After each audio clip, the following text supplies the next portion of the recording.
लाडक्या भावानं रस्ता गावासाठी केला का स्वतःच्या भावाला कॉन्ट्रॅक्ट मिळावं म्हणून केला? त्या रस्त्याची गुणवत्ता काय, क्वालिटी काय? थंडीत रस्ता आकुंचन पावतो तर उन्हाळ्यात प्रसरण पावतोय. तसेच भले भले जरांगे पाटलांच्या नादी लागत नव्हते, परंतु चांगले चांगले डोके लावून गेले. हायकोर्टाचे जज देखील गेले. हे आपले बार्शीचे बॅरिस्टर, त्यांनी आपली लायकी दाखवत जरांगे पाटलांना छाती बडवून चॅलेंज केलं. हे मात्र या बार्शीचं दुर्दैव आहे व मराठा आरक्षणाला खराच बार्शीतून विरोध या आपल्या बार्शीतल्या बॅरिस्टरने केला असंच म्हणायला काय हरकत नाही. असे म्हणत बार्शीचे माजी मंत्री दिलीप सोपल यांनी आमदार राजेंद्र राऊतांचा खरपूस समाचार घेतला. परमेश्वर कदम, बार्शी.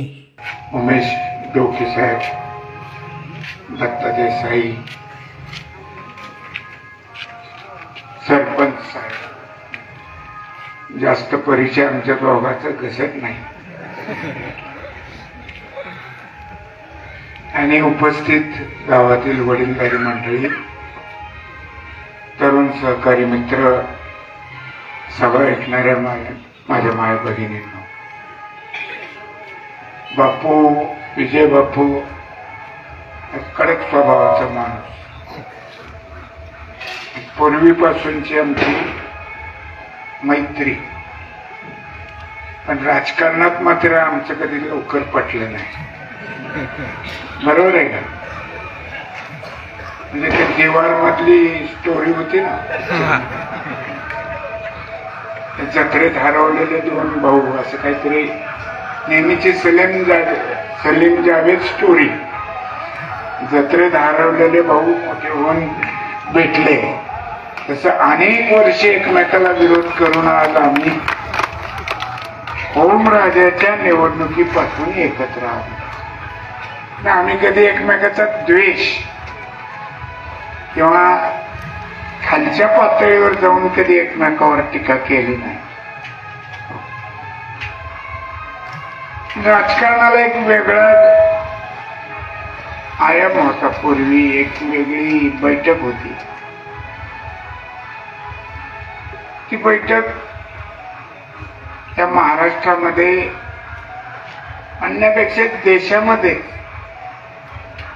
भाजप प्रणित सरकार आल्यापासून त्याच्यामधला एकमेकाचा आदर, विरोधक असो सत्ताधारी असो, हा सगळा जाऊन खुनशीपणा वाढलेला. खोटे आरोप करायचे, खोट्या चौकशा लावायच्या आणि मग त्याच्यातनं लोकांना जेलमध्ये घालायचं. त्या आरोप काही दिवसांनी कोर्ट कचेरीमध्ये ती माणसं निर्दोष सुटले. तोपर्यंत त्यांचं राजकीय आयुष्य कसं बिघडून टाकायचं हा प्रकार या देशामध्ये 14 सालापासून सुरू झाला. अनेक लोकांना ईडी काय असते 70 वर्षात आपल्याला कधी माहिती सुद्धा नव्हतं. ते आता आपल्या सगळ्या गावागावामध्ये ईडी, सीबीआय, इन्कम टॅक्सचे रेड, काही का नाही का ना, त्याच्यात काही शून्य निघू, पण त्याची भीती घालायची, खोट्या केसेस मध्ये अटक करायची आणि त्रास देण्याचा प्रकार हा या सरकारमध्ये वाढला. मधल्या ज्यावेळेस फडणवीस मुख्यमंत्री होते त्याही वेळेस हा प्रकार सुरू होता. आणि ज्यावेळेस 2.5 वर्ष उद्धव साहेबांचं सरकार आलं, त्या 2.5 वर्षात अनेक चांगले निर्णय, शेतकरी कर्जमाफीचा 2 लाखाचा निर्णय ठाकरे सरकारने घेतला आणि पूर्ण केला. भाजपची कर्जमाफी 5 वर्ष चालली होती. अमके उतारे आणा, डिजिटल उतारे, ऑनलाईन, नवरा बायकोनी मिळूनच जायचं, आणि तिथं ते साक्षी काहीतरी द्यायच्या. त्यांची वय झालेली आहे, त्या म्हातारीने जायचं कसं? त्या अशा प्रकारे नादी लावणे हा प्रकार सुद्धा आपण 5 वर्ष पाहिला. ह्या सगळ्या प्रकाराला कंटाळून 2019 मध्ये ठाकरेंनी काँग्रेस आणि राष्ट्रवादी बरोबर जायचा निर्णय घेतला. कोरोना काळात सरकार अतिशय चांगल्या प्रकारे चालवलं. लोकांना कुटुंब करता म्हणून धीर दिला. महाराष्ट्रातला मृत्यूचा दर कोरोनामुळे देशात सगळ्यात कमी होता. त्याचं श्रेय पहिल्या 5 मुख्यमंत्र्यामध्ये मनोहर जोशी साहेबाला आणि पर्यायानं महाराष्ट्राला मिळालं. असं असताना यांची लोकप्रियता वाढायला लागली म्हणून सरकार पाडण्याचा प्रयत्न आपण सगळ्यांनी बघितला. जे त्यात भुजबळ साहेबांना 2 वर्ष आतमध्ये घातलं, ते मधून अधून मतदानाला विधान भवनात यायचे. आमची सगळी मंत्री असो आमदार असो भेट व्हायची. आम्ही त्यांना विचारायचो. आता शेवटी आपुलकी असतेच की. ते सांगायचे फार वाईट वागणूक देतात, तो इतर मंत्री घाबरायचे. शेवटी माणूस आहे हो. आणि अशाच नोटिसा अनेक आमदार सरनाईक, आमचं प्रताप सरनाईक, त्याच्यासारख्या आमदाराला नोटिसा सीबीआयच्या, ईडीची चौकशी. घाबरून गेली माणसं. आणि मग एकनाथ शिंदे साहेब त्यांच्याही पीएला आली होती नोटीस. त्यांनी लगेच निर्णय घेतला आणि मग 40 जण सुरत मार्गे गोवाची. तुम्हाला तर माहिती आहे आपले शहाजी बापू तर काय डोंगर झाडी हॉटेल.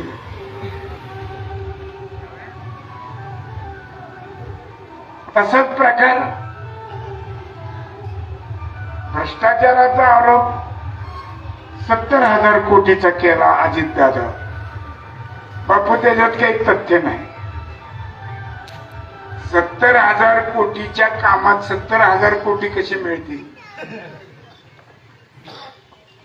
पण भोपाळमध्ये भाषण निशाणा राष्ट्रवादीवर आणि पर्यायानं अजितदादा. आणि मग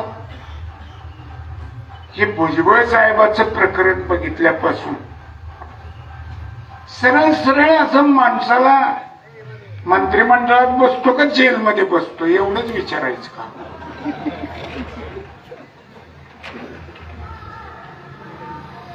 म्हणेल ना माणूस, त्यात काय करणार? त्यांनी आपलं साहेबांची साथ सोडून गेले. हे झालं तेवढ्या पुरतं झालं. 2.5 वर्षात संपत आलं. मंत्रिमंडळाची मुदतच आता 23 तारखेला संपते. पण लोकांना हे आवडलं नाही. ज्यांनी स्थापन केला, शिवसेना स्थापन कुणी केली? बाळासाहेब ठाकरे. वाढवली कुणी? बाळासाहेब ठाकरे. ते बाळासाहेबांच्या नंतर उद्धव साहेबांनी ती सांभाळली, वाढवली, कठीण परिस्थितीत वाढवली. आणि जो भाजप शिवसेनेच्या खांद्यावर बसून महाराष्ट्र ग्रामीण मध्ये फिरला, तेच हळूहळू 100% करत खांद्यावरनं उतरले आणि पायाखाली त्यांनी घेण्याचा प्रयत्न केला. सुद्धा शेवटी लोक बघत असतात. आणि लोकांची सहनशक्तीला पण काही मर्यादा असतात. त्या मर्यादा संपल्या म्हणून लोकसभेला महाराष्ट्रानं महायुतीला झटका दिला. पवार साहेबांना पण आधी नोटीस काढली. तेही म्हणले अहो नोटीस काढली तर मीच येतो त्या ईडीच्या ऑफिसला. कमिशनरनी येऊन माफी मागितली मुंबईच्या की तुम्ही असलं काही करू नका. म्हणजे निर्भीड माणसाला सरकार घाबरत असत. ज्याने काही केलंच नाही तो माणूस म्हणतो की होऊ दे त्रास काय व्हायचं ते, पण एक दिवशी याचा फडशा पाडल्याशिवाय राहणार नाही. गल्लीपासून दिल्लीपर्यंत हे प्रकार चालू आहे. ह्या 2.5 वर्षात सत्तेचा माज हा आपल्या तालुक्यात सुद्धा दिसला. अनेकांवर खोट्या केसेस. श्रीमंतात्या थोरात जिल्हा परिषद सदस्य, 2 वेळाचा पंचायत समिती सदस्य निवडून आलेले, ते मीटिंगला माझ्या घरी आहे, सीसीटीव्ही कॅमेऱ्यात आहे. त्याच्या गावात भांडण झालं तर त्याचं नाव अधिकाऱ्यांवर मुंबईवरनं फोनाफोनी करून प्रेशर आणून त्यांच्यावर 307ची खोटी केस दाखल करायला लावली. कोर्टात ते सीसीटीव्ही दाखवले. जेव्हा तो एपीआय त्या मालवंडीतनं ह्या श्रीमंतात्या थोराताला फोन करत होता की इकडे येऊ नका, भांडण झालंय, मी इथं मिटवतो, त्याचं कॉल रेकॉर्डिंग आहे. त्याचं लोकेशन का काय म्हणतात टावर लोकेशन ते आहे. आणि प्रत्येक ठिकाणी आहे.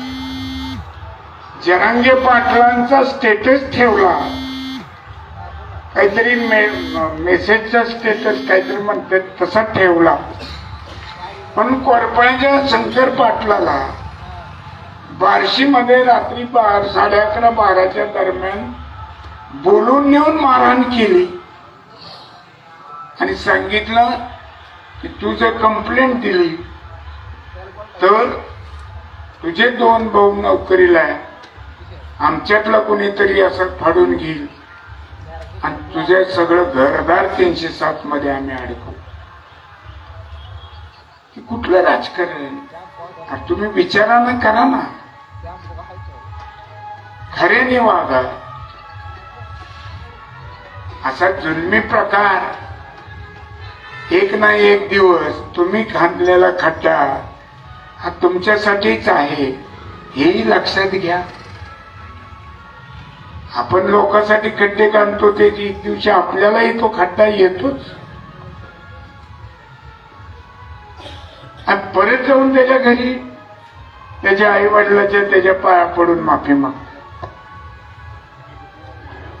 जरांगे पाटलांनी त्याचा उल्लेख केला की त्याच्या आईच्या डोळ्यातलं पाणी तुमच्यावर ही वेळ आल्यावर तुमच्या घरच्यांच्या डोळ्यात येणार नाही का?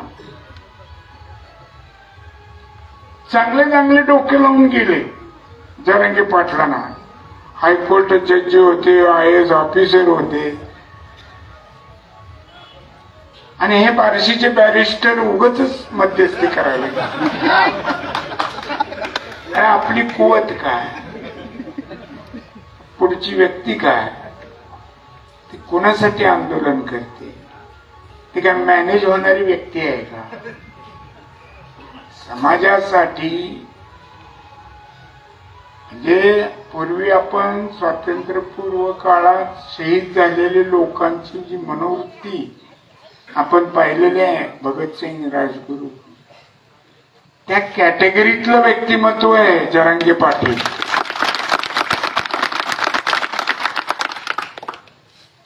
उगाच इतके उपवास करणं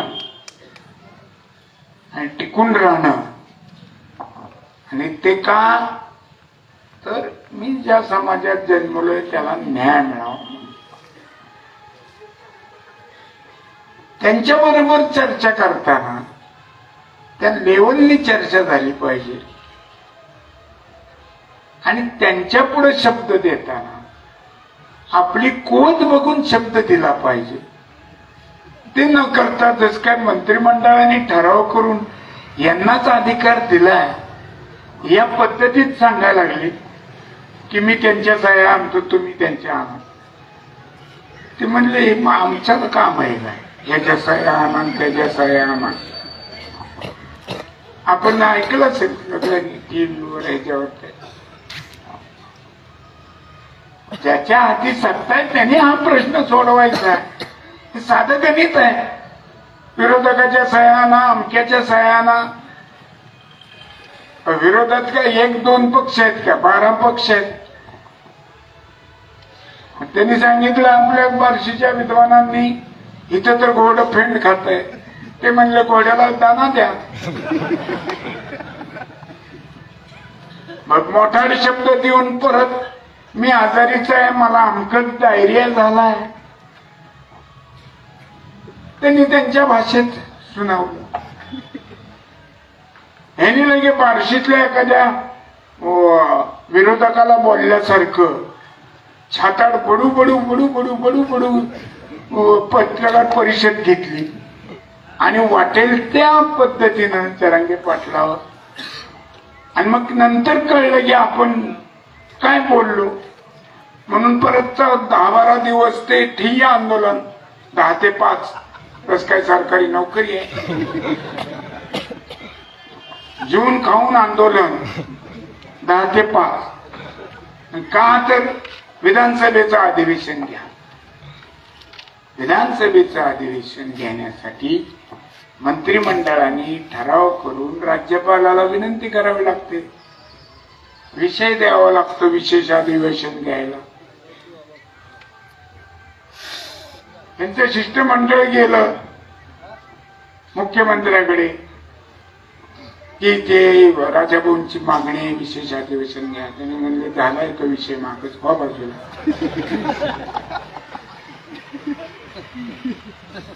चंद्रकांत पाटील पालकमंत्री येऊन मग सांगून गेले की बाबा हे असा असा विषय असतो. त्यांना प्रोसिजर माहिती आहे.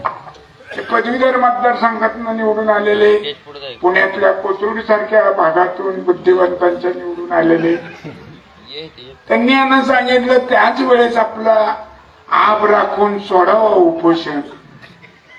आणि माणूस एक ज्येष्ठ आहे, अनुभवी आहे, त्याचं ऐकलं नाही. नाही नाही मी काय अपक्ष आहे ना, काय काय तुम्हाला काय आंदोलन दिलंय, राज्य आंदोलन दिलंय का तालुका आंदोलन दिलाय, काही नाही. बेफाम बोलणं आणि मी कोणतरी आहे, मला आमका आमका म्हणते. अरे प्रत्येकाला आई बापांनी नाव ठेवलं ती म्हणतोच की मी बी आमका आमका.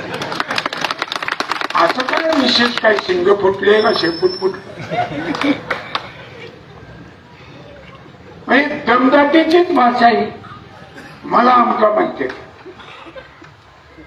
तुझं नाव राजा राऊत आहे, यांचं खासेराव विधाते आहे का उठसुटेने म्हणायचं मला खासेराव विधाते.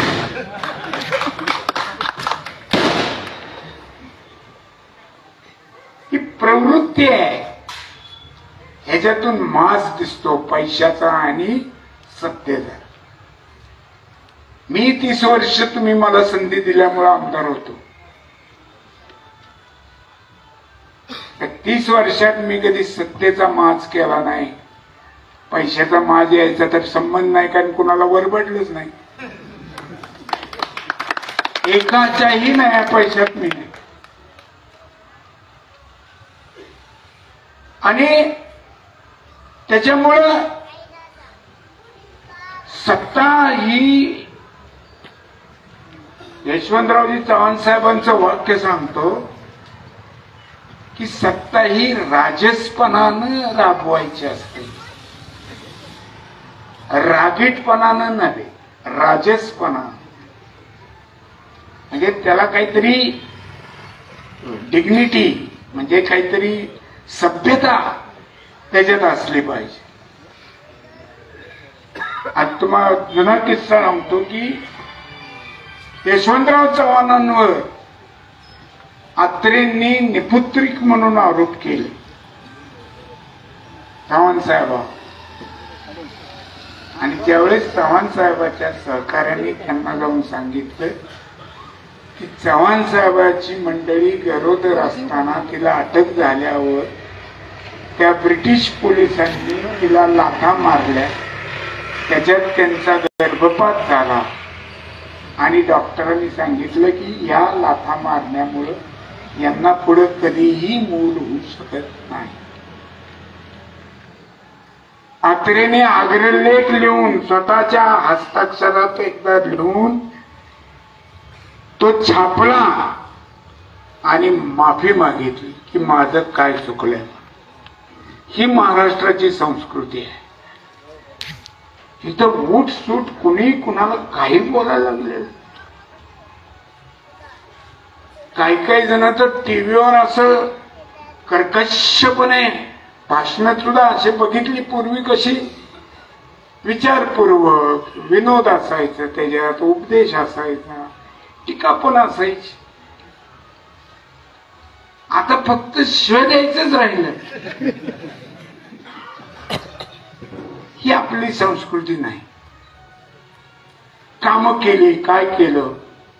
बार्शीतले 25 वर्षाचा तरुण असेल, ते आता पैसे देऊन एक मॅनेज करायचा प्रकार चाललाय. ते काय म्हणा सोशल मीडिया, म्हणजे ते वेगवेगळे नावं घेतलेले, अंक तक, बार्शी तक, काय असे वेगवेगळे नावं घेऊन त्याच्यामध्ये असं वळीन माणसं दाखवायची. यांच्याबद्दल काय मत आहे ते आता ठरलेलंच आहे म्हणल्यावर कोण वाईट म्हणणार आहे. चांगले चांगले चांगले. एकाच दाखवलं सोपलने 25 वर्षात काय केलं. मी तेव्हा ऐकल्यावर मी माझ्या सभेत सांगितलं की मला असं म्हणणाऱ्याने वडिलांना विचारावं स्वतःच्या, तू बार्शीत राहतो ना, सोपलने काय केलं. तू 25 वर्ष जे पाणी पितोय ते सोपलनं आणलेलं पाणी. मग तू नुसतंच पाणी पितोय का त्याच्यात काही टाकून पितोय म्हणून असं बोलायला लागला, अशी शंकेला वाव आहे. काय केलं नाही. जे ठोस काम करायला पाहिजे किंवा ज्याचा ठसा उमटेल, ज्याचा लोकांना आर्थिक फायदा होईल सर्वसामान्य माणसाला, अशी म्हणजे पिण्याचं पाणी, शेतीचं पाणी, पायाभूत सुविधा. 4 पोल टाकले म्हणजे लय मोठं नाही, पण आता आपण या ठिकाणी सबस्टेशन, त्याच्या जागेचं बरेच दिवस वांदे होते ते आपण मिटवले आणि कसं बस करून ते सबस्टेशन आपल्या इथं कोपऱ्यात आहे म्हणायचे एका बाजूला. हो, पण कोपऱ्यात आहे म्हणूनच करायचं होतं, कारण डीपी साठी सुद्धा लाईन तिकडून असल्यामुळे तिकडे जावं लागायचं. 2 दगाळले डीपी मी 24 तासात मिळवून दिले. ही काही फुशारकी नाहीये. डीपी जळू नये म्हणून तर सबस्टेशन केलंय, ते महत्वाचं आहे. मी 25 वर्षात जळालेले डीपी मी पण देतोय, पण मी कधी म्हणलं नाही किंवा डीपी गाडीत चढवताना नारळ फोडला नाही. काम ठोस सांगा ना.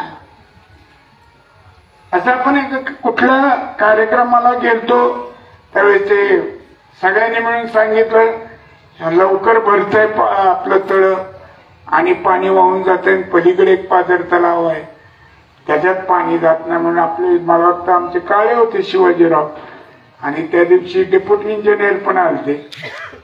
मग आम्ही तिथपर्यंत असं बघत चालत गेलो आणि ठरलं आणि त्याप्रमाणे केलं.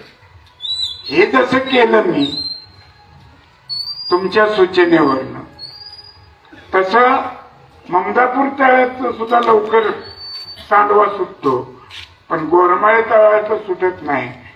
म्हणून ममदापूरचा सुटलेल्या सांडव्यातनं ग्रॅव्हिटीनं उतारानं पाणी अशी चारी खोदून हे गोरमाळे तळ्यात आणून सोडायचं काम केलं. आशियातला सगळ्यात पहिला आणि एकमेव पाण्याचा बोगदा भीमाशिना जोड कालवा 94 साली त्याचे सगळ्या नकाशा घेऊन पवार साहेबांकडे बसून आणि मंजूर केला. आणि त्याच्या कामाला पुढे निधी मिळावा म्हणून अपक्ष निवडून आल्यावर मी मुख्यमंत्री आदरणीय मनोहर जोशी साहेब होते त्यावेळेस त्यांना पाठिंबा दिला या अटीवर की आम्ही दुष्काळी तालुक्यातले आमदार आहोत, आम्हाला पाण्याच्या योजना शेतीच्या पाहिजे म्हणून आम्ही तुम्हाला पाठिंबा. ती ऐतिहासिक योजना पूर्ण झाली. त्याच्याबरोबर बार्शी उपसा सिंचन योजना ही जवळजवळ निम्म्याच्या पुढे गेलेली आहे. अशा अनेक गोष्टी केलेल्या आहेत की ज्या पुढच्या 10 पिढ्या सांगतील की हेच काम चांगलं झालं. सदानंद मोरे साहेब साहित्यिक तुकाराम महाराजांचे वंशज बार्शीला शिवाजी कॉलेजच्या कार्यक्रमाला आले. त्यांनी सांगितलं की ब्रिटिशांनी रेल्वे केली म्हणून आपण लय आनंदित होऊन जायचं कारण नाही. ती काय आपल्या लोकांच्या सेवेसाठी केलेलं नाही म्हणजे भारतात, तर ते लांबूनचा सगळा माल बंदरापर्यंत नेऊन तिकडून इंग्लंडला नेण्यासाठी ती व्यवस्था. आपल्या इथं रस्ते मंजुरी सुद्धा तशीच आहे. रस्ता गावासाठी केलाय का स्वतःच्या भावाला कंत्राट मिळावं म्हणून केलाय याचाही शोध घेण्याची जरुरी. त्याची क्वालिटी काय, गुणवत्ता काय ही सुद्धा तपासण्याची गरज आहे. 6-6 महिन्यात रस्ते उखडायला लागलेले. थंडीत आकुंचन पावतोय, उन्हाळ्यात प्रसरण पावायला लागला रस्ता. डांबराची क्वालिटी नाही. बार्शीत तर नवीन तंत्रज्ञान आहे. आपल्याकडे नगरपालिका असताना आम्ही विशेष निधी शासनाचा आणून उपळाई रस्ता, सुभाषनगरला जाणारा रस्ता, ह्याचा रस्ता, अलीपूर रोड, ह्याचा सगळा शिवाजी कॉलेज समोरचा मोठा रस्ता, हे सगळे कॉन्क्रीटचे केले. आता इतक्या वर्षानंतर थोडं त्याच्यातलं निघतं म्हणल्यावर कॉन्क्रीटवर परत कॉन्क्रीटच करायला पाहिजे. देशातलं एकमेव तंत्रज्ञान बार्शीत वापरलं गेलं, कॉन्क्रीटवर डांबरीकरण. आणि त्याच्याही पुढचं सांगतो की जुनी चाटी गल्ली नवी चाटी गल्ली रस्ता तुम्हाला सगळ्याला बार्शीत हे जाणं नसल्यामुळे सगळ्या गल्ल्या माहिती आहे. तर तो आधी डांबरी केला लाडक्या भावानं आणि ती 6 महिन्यात उखडला म्हणून ह्याची बॉम्ब होईल म्हणून डांबरीवर परत कॉन्क्रीटचा रस्ता केला. म्हणजे डांबरीवर कॉन्क्रीट आणि कॉन्क्रीटवर डांबरी असं एक जगाला वेगळं तंत्रज्ञान जे कुठेही कुठल्याही देशानं अजून स्वीकारलं नाही ते बार्शीनं स्वीकारलं यांच्या कारकिर्दीत. अशी सगळी आहे. आणि परत 4000 कोटी, 2000 कोटीत 10 किलोमीटर समुद्रावरचा पूल झालाय. 4000 कोटीत काय व्हायला पाहिजे तालुक्यात? ठळक काम दिसतंय का कुठे? आणि बोर्ड लावले गेले नियोजित, मंजुरीसाठी, प्रायोजित, अपेक्षित, प्रक्षेपित, उपेक्षितच राहायला पाहिजे. किती प्रसिद्धी, किती हाव, करा, दाखवा, मग बोला. आढावा हा 5 वर्षाचा तुमचं कारण नव्हतं, कारण 2.5 वर्ष उद्धव साहेबांच्या सरकारमध्ये यांना कुठला मंत्री ओळखत नव्हता, ओमराजे खासदार, ओमराजेंनी यांनी आपला प्रचार केला म्हणून त्यावेळेस ओमराजाचं बोट धरून कामं करण्यासाठी हे प्रत्येक मंत्र्याकडे जात होते. तेवढी तरी जाणीव जरा ठेवावी. तो 2.5 वर्ष ओमराजेचं बोट धरून आपण 4-2 कामं तालुक्यासाठी केली. ज्या खासदारांनी आपल्याला मदत केली, ज्या व्यक्तींनी मदत केली, त्याची एक कृतज्ञता माणसाने मनात बाळगायला पाहिजे. ते सोडलं आणि या लोकसभेला विरोधी पक्षात असणं हे स्वाभाविक कुणाच्याही जीवनात असू शकते. पण ज्या पातळीवर जाऊन आपल्याला मदत केलेल्या माणसावर जे बोललं गेलं ते लोकांना आवडलं नाही, त्याचा सुद्धा उद्रेक हा लोकसभेला आपल्याला सगळ्याला दिसून आला. आणि मग अशा प्रवृत्ती ह्या आपण या तालुक्यात, या महाराष्ट्रात वाढू द्यायचा का? महाविकास आघाडीचं सरकार आहे. तुम्हाला अजून एक गोष्ट सांगतो, लाडकी बहीण योजना 1500 रुपये चांगली योजना आहे, पण निवडणूक आयोगाचं कारण पुढे करून थांबवली कशी? निवडणूक आयोगाने सांगितलं हे बंद करा. हे अनुदानच आहे ना, पण ते बजेट बाह्य आहे. मी जर तरतूद करून केलं असतं तर गोष्ट वेगळी. संजय गांधी निराधार अनुदान योजना केव्हापासून चालू आहे? अंतुले साहेब मुख्यमंत्री होते त्यावेळेस. तिथनं कितीतरी निवडणुका झाल्या, कधीतरी ते अनुदान बंद आहे का? त्याची प्रोसिजर म्हणजे देण्याची प्रक्रिया बंद आहे का? नाही. मग याच बाबतीत कसं, हा मला प्रश्न विचारायचा आहे. आणि त्यामुळं आपले खासदार आदरणीय ओमदादा या ठिकाणी आलेले. मी महाविकास आघाडीचा उमेदवार शिवसेना उद्धव बाळासाहेब ठाकरे या पक्षाचा उमेदवार म्हणून मशाल हे चिन्ह घेऊन उभा आहे. येत्या 20 तारखेला आपण या 1 नंबरच्या मशीनवर, ज्याच्यावर 16 पूर्ण नाव आहेत आणि त्यावरनं 2 नंबरचं बटन हे मशालीचं आहे, आणि दुसरी मशीन जी आहे तिच्यात 4-5च नाव आहेत, तिकडे लक्ष सुद्धा देऊ नका. कारण 1 नंबरच्या मशीनवर वरून 2रा नंबर हा मशालीचं चिन्ह आहे. त्याच्या पुढचं बटन दाबून मला आपण पुन्हा एकदा या तालुक्यानं मोकळा श्वास घ्यावा, या तालुक्यातल्या तरुण पिढीचं भवितव्य चांगलं व्हावं म्हणून मला निवडून द्यावं एवढी कळकळीची विनंती करतो आणि माझे 2 शब्द संपवतो आणि ओमदादांना मार्गदर्शन करावं अशी विनंती करतो.